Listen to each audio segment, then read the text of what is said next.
Americans have understood Germany all wrong.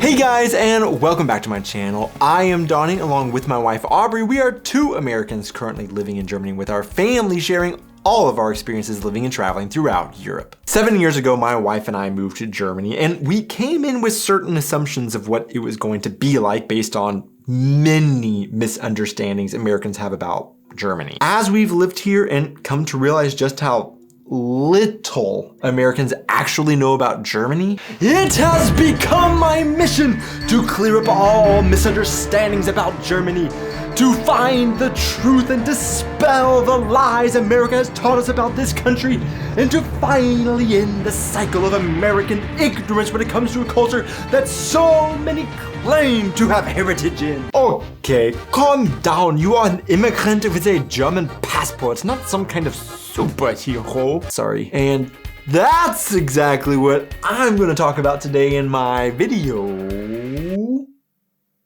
Prepare for some disruptions to your German assumptions. Still a bit dramatic. German toilets are wild, and there are many pitfalls Americans in Germany for the first time have to watch out for. Whether it be special toilets that catch your poop so you can look at it, or stalls that don't allow you to peek in at others currently occupying it. Ew, was?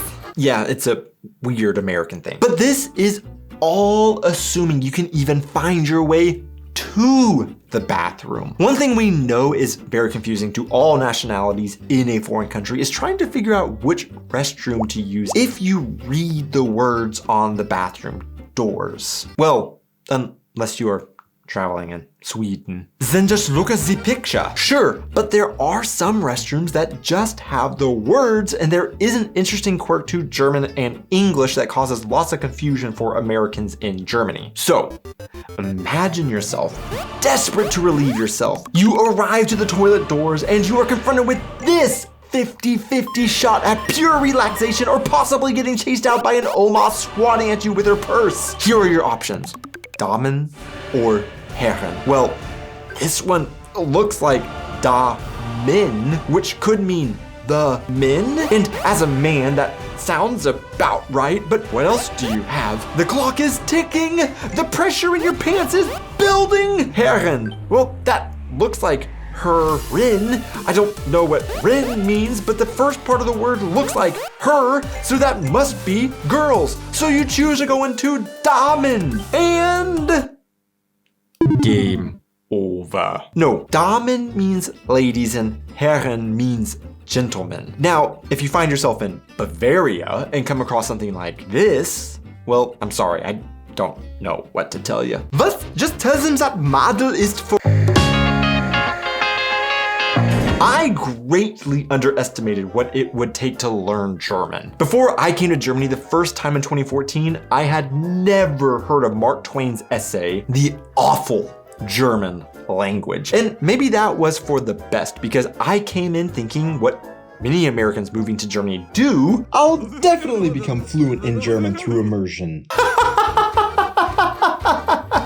My first venture in Germany was through a study abroad program in college. I lived with a German family for 4 weeks and then spent 1 week in Berlin. I fully came to Germany with the anticipation that I would pick up the language in 5 weeks. Long story short, I came back speaking just as much German as I did when I left, which is basically nothing. This is a bit shameful, really. You couldn't have even picked up just one word? Fast forward to 2019. We are moving to Germany to really live here, and I thought, okay, let's reset. Now we'll really learn to speak German because I will be surrounded by it long term for reals. Well, here's the reality for us and many Americans in Germany. You'll never learn German. Put an asterisk on the screen right here. Learning German is like folding a fitted sheet. Really freaking hard, and sure, it is useful, but is it really necessary? Well, this is something many Americans coming to Germany assume and get wrong. Talk to any foreigner living in Germany and you're going to get a mixed bag of answers to the question, if I move to Germany, do I need to speak German or can I get by with English? Ask someone from Berlin, which is hardly Germany at all anyways, and most will probably tell you that you don't need German. However, ask someone who happened to marry a German man who will inherit his family's small business in rural Bavaria and you therefore must move and live in his tiny village far from the tourist path, and they will tell you that you can't get by without speaking German. Wait, do they even speak German in rural Bavaria? Because I've never understood a word anybody has said there. But based on my experience in neither Berlin nor a purely German-speaking only part of Germany, it is necessary. Necessary for your survival in Germany? Depends. One, from a respect standpoint, if you want to live in this country, especially permanently, you just need to show the country some respect of learning their language. Two, even though Germany has an extremely high English proficiency rating, this can at times still be limited to younger people or cities, and you will come across people who don't speak English. Knowing German really has helped me in sticky situations or even just to win over the locals who only speak German, and it's given me a better connection to this country I now call home. Three, do you know how annoying it is every time you receive mail from a German government agency or business to have to translate it? My life has gotten so much easier now that I can simply open a letter and immediately recognize how much the fine is that I have to pay after getting blitzed. So back to this asterisk. From my experience, German is a pretty tough language and you definitely have to apply yourself to learning it. There's very little chance that you will purely learn it through immersion, although being immersed here will definitely help. By the way, if you want to hear me speak German, I do have an entire playlist of videos I've done 100% auf Deutsch that you can check out. And I have been on TV in Germany getting interviewed in German a few times that you can find in the ARD Media Tech. When Americans move abroad, one thing they will make sure to do is cancel subscriptions to things back home that are obviously tied to where they are leaving, like a gym membership they convinced themselves they would use, but have just paid month after month while their waistbands just keep getting tighter. But they will keep other memberships because they'll assume they will still have access to it. Think streaming services. They think they'll be able to stream their shows online, but then they arrive in Germany and suddenly they learn about geo-blocking and how their shows found on their streaming services in the US are not allowed on the same services in Germany. Or where they used to stream the World Cup in English, now suddenly they are stuck watching the World Cup with German broadcasters. Or are they? Well, thanks to the sponsor of today's video, Proton VPN, this is one assumption Americans can make and actually be right about. With Proton VPN, you can access your shows and your home World Cup broadcast from anywhere, so even miles away, watching the World Cup feels like back home. German broadcasters of international sporting events tend to focus a lot on the home team, Deutschland, meaning I miss out on seeing the US compete quite often. With Proton VPN, not only can I still access US broadcasters to follow Team USA, I can even do it without data limits or throttling with up to 10 gigabits per second of high-speed streaming. And if my wife wants to watch the game while I catch up on my soap operas, we can do that because Proton VPN also gives up to 10 VPN connections so we can stream on multiple devices. We also are safe from trackers or third parties trying to watch what we stream as well. Of course, this isn't specific to just Germany and the US either. With streaming servers in 145 countries, Proton VPN makes it possible for you to watch from anywhere. Check out Proton VPN's exclusive World Cup deals in the description.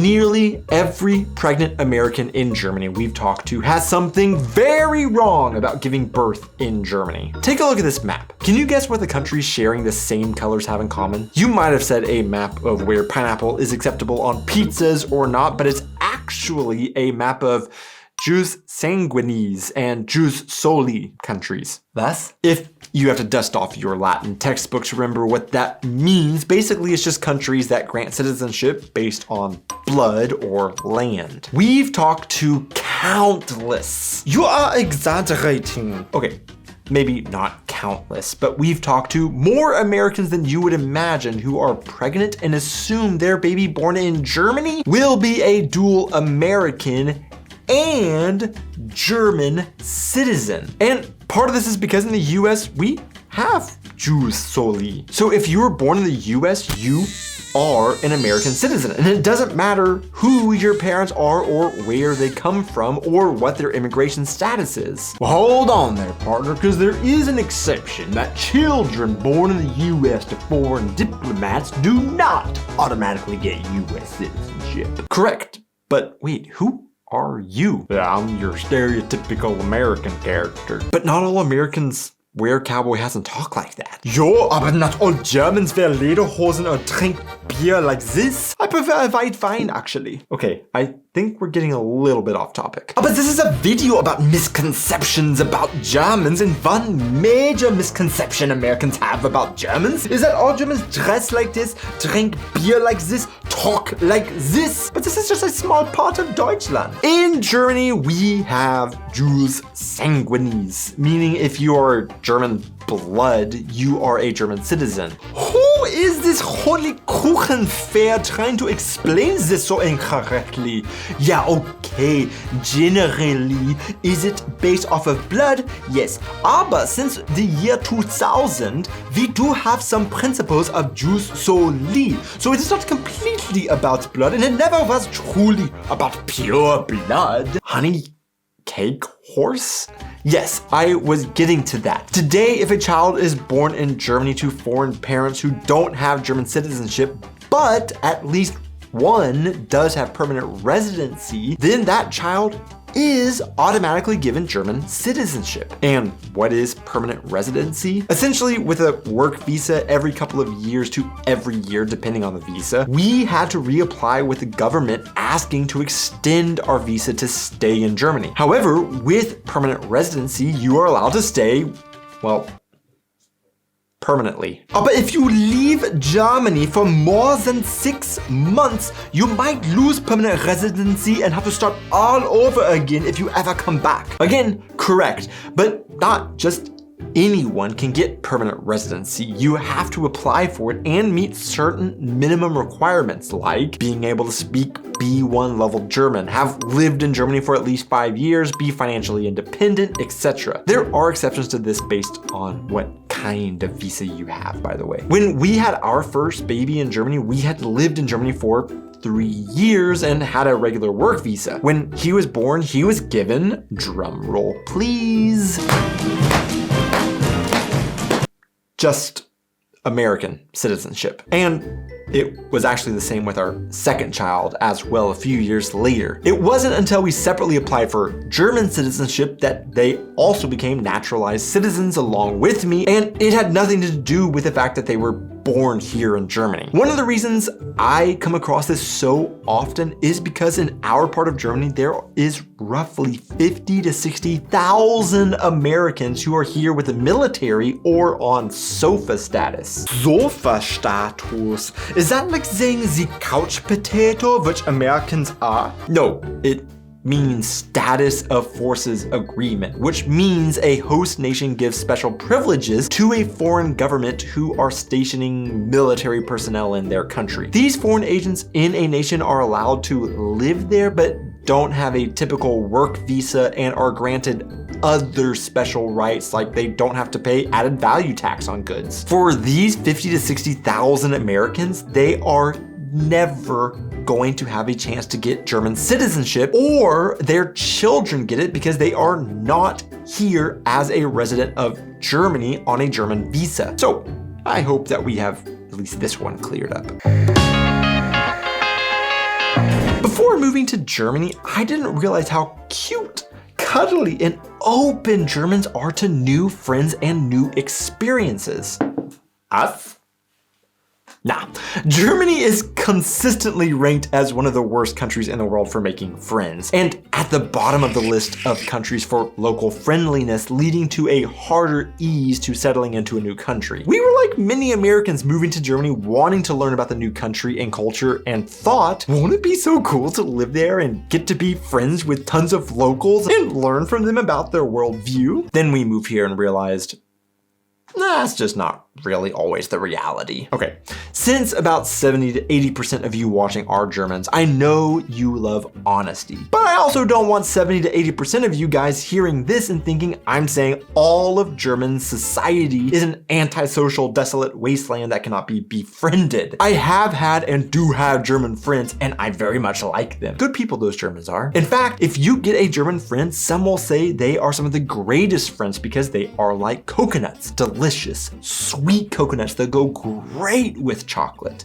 Was? Oh, it's a metaphor about how they have a hard outer shell, but once you crack it, they're soft and sweet on the inside. Nothing to do with chocolate. The problem with the assumption that you will come and live in Germany and become friends with all of these Germans is that this often isn't the case. Sure, for some immigrants, they are able to have a mostly Germanic social circle that follows exact DIN standards. For the rest of us, it's more likely that your friend circle will end up being more of what you left your home country for, or other lonely foreigners. For most Germans, they are born and raised in one place and therefore are friends with those that they grew up with and aren't going out seeking new friendships necessarily. Germans also aren't generally known for having large social circles filled with acquaintances like Americans are. I have my Bier und mein Brötchen, so what else could I ask for? Oh my goodness, oh yes, my Wurst. How could I forget you also? You also will likely be going to German courses where you'll of course befriend the other foreigners there, and it would be pretty weird to meet Germans in a DAF course. Sometimes it's also just exciting when you come across another foreigner from your home country or even possibly another country, and you can bond over the fact that you both are experiencing living in a foreign country, and you can connect over this major life experience that Germans can't really connect with. So are you going to move to Germany and have no friends? That's not what I'm saying, but just maybe expect that you'll make friends with a lot of other foreigners rather than purely just Germans. To see who made it this far into the video, the random question of the week is it okay to take your shoes off on an airplane? Thanks so much for watching this video, guys. Be sure to hit those like and subscribe buttons, and I will see you in my next video.